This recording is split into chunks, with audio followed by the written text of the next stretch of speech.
جب ہم کسی چیز کا سودا کرتے ہیں، پیسہ کے عوض کوئی چیز ہم خرید لیتے ہیں، تو پھر اس چیز کا مالک دکاندار ہوتا ہے یا ہم ہوتے ہیں؟ صاف سے ہم اس کے پھر مالک ہیں جب اس کو ہم نے خرید لیا۔ تو پتہ چلا خریدی ہوئی چیز جو کسی شے کے بدلے میں خرید لی جائے، اس خریدی ہوئی چیز کا مالک خریدنے والا ہوتا ہے،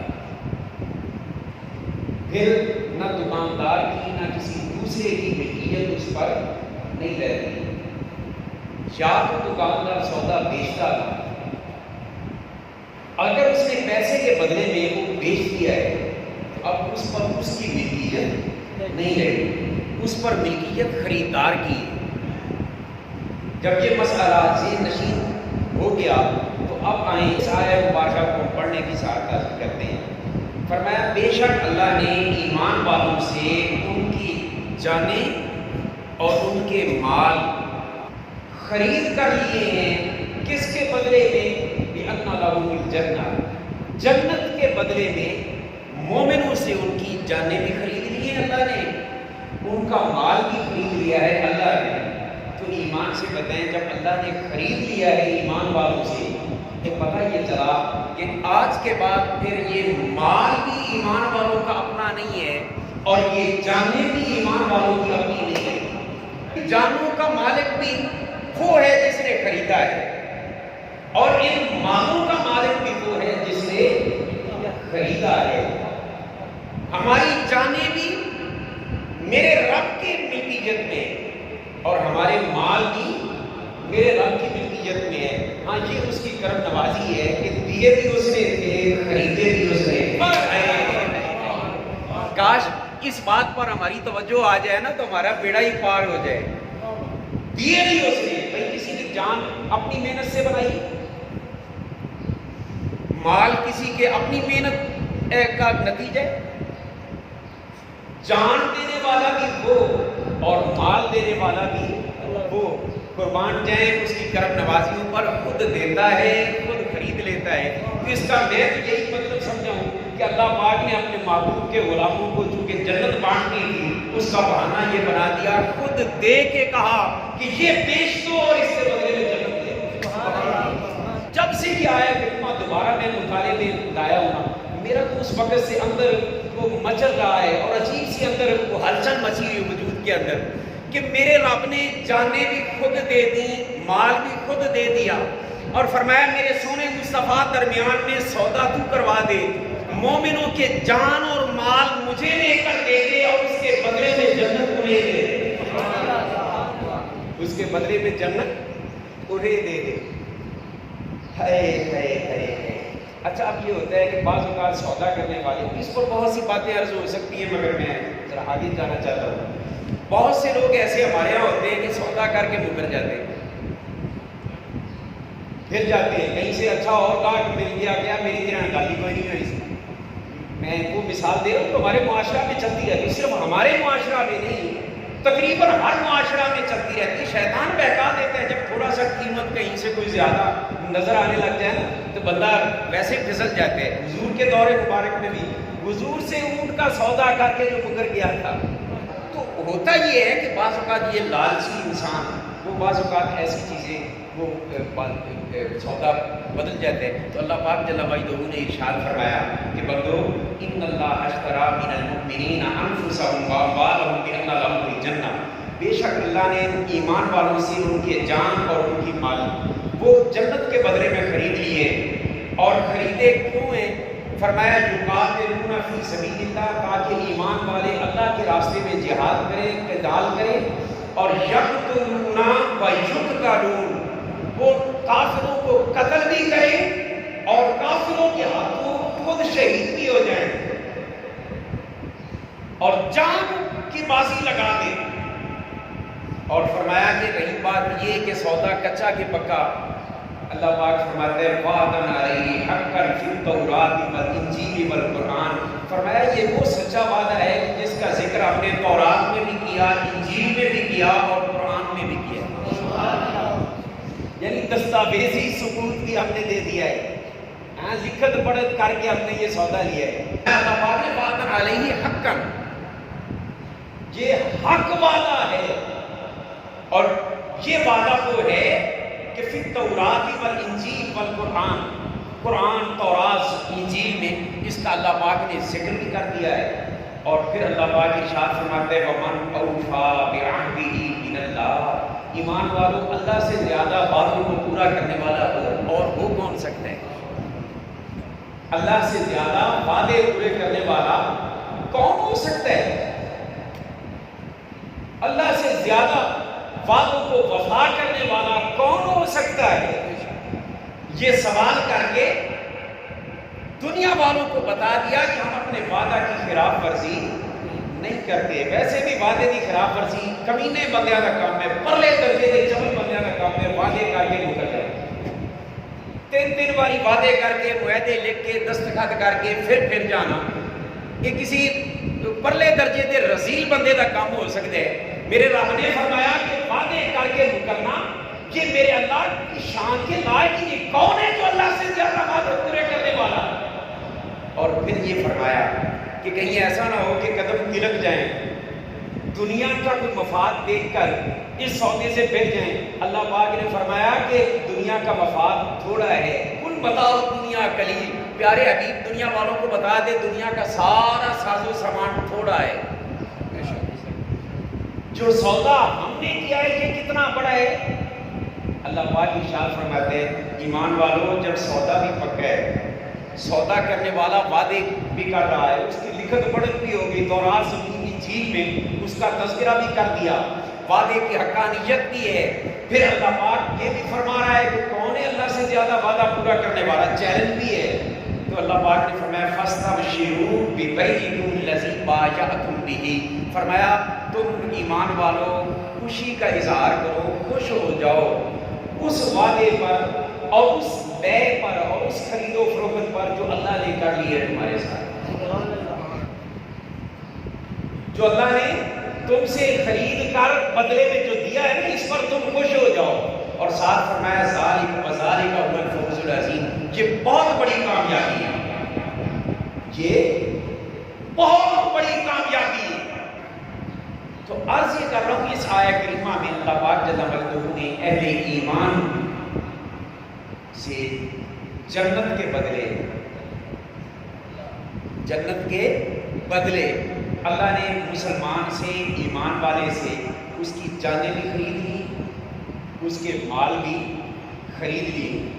تو ایمانداریاں دسو، میری جان میرے رب نے خریدی، کہ رب فرماتا ہے میری راہ میں قتل کرو بھی تے ہو بھی، اللہ کے راستے میں جہاد کرو، دشمنان اسلام، دشمنان دین کو قتل بھی کرو اور جواب میں ان کے ہاتھوں سے شہادت بھی پاؤ۔ تو جس نے ہم سے یہ سودا لے لی ہے، ایمان والوں پھر ایمان کی گل تے نہیں رہے گی کہ اس جان کو بچانے پھریے، کہ اس مال کو بچانے پھریے، کہ معیشت دے کمزوری دے تانے دے تے کافراں دے تھلے لگے پھریے۔ جی وہ تکڑے بڑے لوگ، اسی کمزور ماڑے لوگ ہاں، کام واسطے اسی آئے کرنے دے مجبور ہیں، اسی آئے کرنے دے مجبور ہیں۔ بھائی جب جان اور مال کا سودا میرے رب نے کر لیا ہے اور وہ لے لی، اور جس نے وہ جان اور مال خریدا ہے وہی حکم دے رہا ہے کہ آپ اس جان اور مال کو اللہ کے راستے میں قربان کیا کرو۔ گویا کہ جہاد کا حکم میرا رب دے رہا ہے، والے پر جہاد فرض ہے۔ جس طرح کوئی شخص نماز نہ پڑھ کے مجرم ہے، جس طرح کوئی شخص زکوٰۃ صاحب نصاب ہونے کے باوجود زکوٰۃ ادا نہ کرنے والا مجرم ہے، جس طرح استطاعت والا شخص وہ رمضان کے روزے نہ رکھنے پر مجرم ہے، جس طرح حج نہ کرنے والا مجرم ہے، بالکل اسی طرح جو اللہ کا دیا کھائے بھی پیے بھی ہر شے انجوائے کرے مگر اللہ کے راستے میں جان قربان کرنے سے ڈرے یا مال قربان کرنے سے ڈرے، جہاد نہ کرے، رب کے حکم کی تعمیر میں قتال نہ کرے، وہ شخص بھی میرے رب کے ہاں اسی طرح مجرم ہے جس طرح نماز، زکوٰۃ، روزہ اور حج کا انکار کرنے والا مجرم ہے۔ اور پھر زکوٰۃ، نماز، روزہ، حج، ان فرائض کا ایک ہے سستی سے نہ ہو سکنا، گناہ کبیرہ، اور ایک ہے اس کا انکار کرنا، نہیں جی طبیعت ٹھیک نہیں تھا یہ نہیں پڑھتا، یہ بھی ابیت کو نہیں ہے، بس مولویاں بنائیے نماز۔ جو شخص یہ جملہ بول دے وہ گناہگار نہیں رہتا، وہ کافر ہو جاتا ہے۔ وہ کیا ہوتا ہے؟ کافر ہوتا ہے۔ ایک ہوتا ہے سستی، سستی پر نماز نہ پڑھنے والا اگر نماز کی فرضیت کا اقرار کرتا ہے کہ ہاں نماز فرض ہے مگر سستی ہو گئی، غفلت ہو گئی، وہ تو ہوا گناہگار۔ مگر جو انکار کر دے کہ نماز نہیں جی وہ کافر ہو گیا۔ بالکل اسی طرح جو جہاد میں سستی کرے وہ گناہ کبیرہ کا مرتکب ہے، اور جو جہاد کا انکار کرے، ریاست مدینہ کے دعوے داروں قرآن یہ نہیں پڑھا ہوتا۔ اب آپ کو سمجھ آئے گی کہ سرکاری خطبے کیوں پڑھوائے جانے لگے ہیں۔ گلا گھونٹ دیا جائے جہاں سے حق بات آتی ہے۔ جہاد کی فرضیت کا انکار کرنے والا مسلمان نہیں رہ سکتا۔ اور سونے آقا صلی اللہ علیہ وسلم نے فرمایا میری امت اس وقت تک عزت کے اوج پر رہے گی جب تک وہ جہاد کرتی رہے گی، اور جب جہاد چھوڑ دے گی کثرت کے باوجود میری امت ذلت کی عطا گہرائیوں میں گر جائے گی۔ آج جگہ جگہ پہ جو مسلمان پر ظلم و ستم ہو رہے ہیں اس کی واحد وجہ یہ ہے کہ ہم جہاد سے پیچھے بھاگ گئے۔ عجیب بات ہے میرے رب، اچھا اسی چاہنے سو کی جنت مل جائے، وہ دے واسطے پھر اسی اس قسم کے خطیب بھی مہیا کیتے ہوئے، سرکاری خطبے بھی اسے کام واسطے آنے یہ جے نہیں رکھنا، اللہ انہوں نے شرط بچائے، وہ بھی اسی لیے آئیں گے کہ سوکھا جنت کا سودا بیچو، ایسا چورن بیچو جی دے نال کم بھی کوئی نہ ہوئے دے لوگ بھی خوش رہے۔ نعت خان ایسے مارکیٹ میں ہم نے لے آئے، سال باجی بتیاں لا لو 4 کوٹھے دے اپنے مکان دے نزیدے جنت دے۔ ایک بار 11ویں شریف کا ختم دیوالیہ کرو میں نہیں، باقی سارا مہینہ سود کھاؤ جو مرضی کرو، تسی بخشے بخشا ہے۔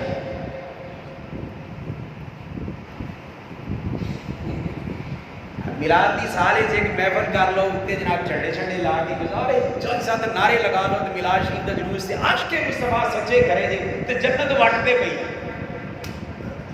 جی تماشے جنت اتنی سستی ہوتی نا کہ سیدنا امیر حمزہ راہ خدا میں شہادت کا مرتبہ حاصل نہ کر دے تو امام حسین اپنے قربے کو بھی بچا دے کہ خود بھی بچا دے۔ عجیب ہم نے تماشا بنا لیا ہے۔ دین وہ نہیں جو کسی کی مرضی کا ہو، دین وہ ہے جو نبی کی مرضی کا ہو۔ میرے رب رسول کی مرضی کا نام دین ہے۔ جڑے سانو تانے دیندے سن نا مولوی جی حال لمبی پا لیں اپنی واری، تسی دیکھو اپنی واری کنیاں لمبیاں پائیاں نے، وہ یاد نہیں آئیں گی۔ کالی دو گستاخ رسول اور ایک مرد اور عورت کو، ایک جوڑے کو ہماری عدالتوں نے پھر بری کر دی۔ یعنی چند دن پہلے یورپین پارلیمنٹ میں ان کا نام لے کر کہا گیا ہے اور غلامی کا حق ادا کرتے ہوئے، نمک حلالی کا حق ادا کرتے ہوئے ابھی سے اسے رہا بھی کر دیا۔ یہ پاکستان کسی کی ماں کے دہیز سے نہیں آیا کہ میرے مصطفیٰ کے مبارک نعرے پاک کی آگ کی برکت سے ہمیں ملا۔ کس طرف لے جایا جا رہا ہے اس ملک کو؟ اور پھر کہا جاتا ہے کہ مولوی زیادتی کر رہے ہیں۔ استغفر اللہ العظیم، خدا کے لیے میں آگ باندھ کے کہتا ہوں اور ریاست مدینہ کے سربراہ کو بھی کہتا ہوں، خدا کے لیے قبر میں جانا ہے ایسے جوتے پہنے پھر مت ماری جانی، تیری سمجھ نہیں آنی میرے نال ہو کی رہے، باز آ جاؤ ان کرداروں سے۔ اللہ رسول کو ویسے بھی یار کسی دے معبود کا مسئلہ ہوئے، خود ہی ہتھ کے عزت کردہ ہوئے، انہوں کو چھاڑ دے ہوئے کدی ہوئے کو چنگا سمجھے گا۔ اللہ کے حبیب کے بارے میں ہمارا ایمان اتنا کمزور ہو جائے تو باقی تو پھر ٹھیک ہے، پھر جو مرضی کر دے پھر ہمارا کام تھا کہہ دینا، بتا دینا، سنا دینا، اگر مانو ذہی قسمت وغیرہ آپ کی مرضی۔ تو خیر میں بات یہ کر رہا تھا کہ اللہ پاک جل مجدہ نے مومنوں کے مال بھی خرید لیے ہیں، مومنوں کی جان بھی خرید لی۔ مگر ہم نہ اللہ کے راستے میں جان دینا پسند کرتے ہیں. میں بڑی سیدھی سی بات کر رہا ہوں, لگی لپٹی کے بغیر, اور نہ مال خرچ کرنا پسند ہے. بیگم کو شاپنگ کرانی ہے 2000 نہیں, بیگم نے دینا کی پڑنا جناب, جانو تھوڑا جہا اور لے. اور مسجد کے قالینوں کے لیے سارے آپ دیکھ رہے ہیں کب سے وہ اپیلیں کر رہے ہیں, میرا خیال ہے حالی بھی کوئی کام کھلے ہی. بالکل کوئی شک نہیں ہے, بالکل. اس لیے خدا کے لیے جب رب کو مال کے بدلے میں آپ نے رب سے جنت خریدی ہے, رب کو مال دے دیا اور اس کے بدلے میں جنت لے لی, جان دے دی, جنت لے لی, تو ہن سودے میں کیوں پھر دیں؟ چاہیے تو یہ کہ ہم اپنی جان کی, جب میرا رب اور میرے مصطفیٰ کا دین پکارے, جان دلی پہ رکھ کے مرنے یا مارنے کے لیے تم جائیں, اور جب میرا خدا کا دین وہ مدد مانگے تم لوگوں سے, مال خرچ کرو دین پر. ہمارے پاس جو صدیق اکبر کی طرح گٹھلی میں باندھ کے لے آئے, عرض کریں سونیا یہ جو کچھ گھر میں تھا لے آیا ہوں. حضور مسکرا کے فرمائے, ابو بکر ماں آپ کئی کا اہل کا, گھر والوں کے لیے کیا چھوڑا تھا؟ ہم بھی تو یہی خیال کرتے ہیں نا, ٹکر روٹی روزی روٹی بھی تو کمانی ہوئی نا, حالات ٹھیک نہیں. پوچھا ابو بکر گھر والوں کے لیے کیا چھوڑا؟ سیدنا ابو بکر صدیق عرض کرتے ہیں سونیا جدو رب نو بےجد دیتا ہے مال تے پھر گھر رکھن دی کیڑی لوڑ رہی گل کر دی تے سونیا اب کئی رحم اللہ و رسولہ, گھر والوں کے لیے میں نے اللہ اور اس کا رسول چھوڑا.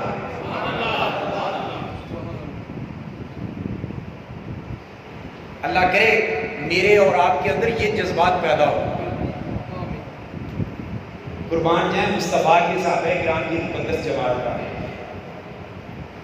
پچھلے دن میں چونکہ غزوہ احد کے حوالے سے گفتگو کی تھی, تو چند احد کے جانثاروں کے حوالے سے میں باتیں آپ کے سامنے شیئر کرنا چاہتا ہوں. ایک حضرت عبداللہ بن جحش رضی اللہ تعالیٰ, حضرت سعد بن ابی وقاص رضی اللہ تعالیٰ عنہ روایت فرماتے کہ احد کے دن عبداللہ بن جحش نے مجھے کہا کہ میرے بھائی سعد اور اس طرح کرتے ہیں کہ کونے میں نکلتے ہیں اور تنہائی میں دونوں, ایک میں ہوں گا ایک تو ہو, ایک ایک دعا مانگے, ایک بندہ دعا مانگے دوسرا اس پر آمین کہے, ہو سکتا ہے ان گھڑیوں میں میرا رب کو قبول فرما لے. یہ کہہ کر حضرت سعد کہتے ہیں مجھے عبداللہ بن جحش کو ایک سائڈ پہ لے گئے, میں بھی چلا گیا. انہوں نے کہا کہ آپ میرے بھائی ہیں, اس لیے آپ پہلے دعا مانگ لی, اس پر میں آمین کہوں گا. حضرت سعد فرماتے ہیں کہ میں نے اس قبولیت کی گھڑی میں جو دعا مانگی نا, وہ دعا یہ تھی کہ میں نے دعا کے لیے ہاتھ اٹھائے, عرض کی کہ اے میرے رب, کل جب دشمن سے ہمارا آمنا سامنا ہو احد کے میدان میں, کل جب دشمن کے ساتھ ہمارا آمنا سامنا ہو, تو میرے رب میری بارگاہ میں التجا یہ ہے کہ میرے مقابلے میں کوئی ایسا دشمن آئے جو بڑا طاقتور اور بہادر ہو, وہ میرے مقابلے میں آئے, میں اس سے مقابلہ کروں, وہ مجھ سے مقابلہ کرے, میں اس پر تلوار چلاؤں, وہ مجھ پر تلوار چلائے, میں اس کو نکالنے کی کوشش کروں, وہ مجھے نکالنے کی کوشش کرے. اسی پانی کشمکش میں باری تعالیٰ مجھے فتح عطا کرنا, اس پر مجھے فتح و نصرت عطا کرنا. اور باری تعالیٰ یہ بھی تیری بارگاہ میں عرض ہے کہ یہ ایک دوسرے سے لڑنا محض تیری رضا کے لیے, محض تیری رضا کے لیے ہو. کہتے حضرت سعد میں نے یہ دعا کی, تو جب میں نے یہ دعا کی تو ہمارے بھائی عبداللہ نے اس پر آمین کہہ دیا. حضرت عبداللہ نے اس پر آمین کہا. اب انہوں نے دعا کے لیے ہاتھ اٹھائے, چونکہ وعدہ ہوا تھا کہ ایک دعا آپ کریں گے اس پر میں آمین کہوں گا, اور ایک دعا میں کروں گا اس پر آپ نے آمین کہہ رہے ہیں. اب حضرت عبداللہ نے جب دعا کی نا, اب دعا ذرا توجہ سے سنیے. زندگیاں بچانے والوں, معیشت کی کمزوری کے تانے دے کر غیروں کے آگے اپنے آپ کو لٹاتے جانے والوں, آؤ دعا سنو میرے مصطفیٰ کے اس جانثار کی.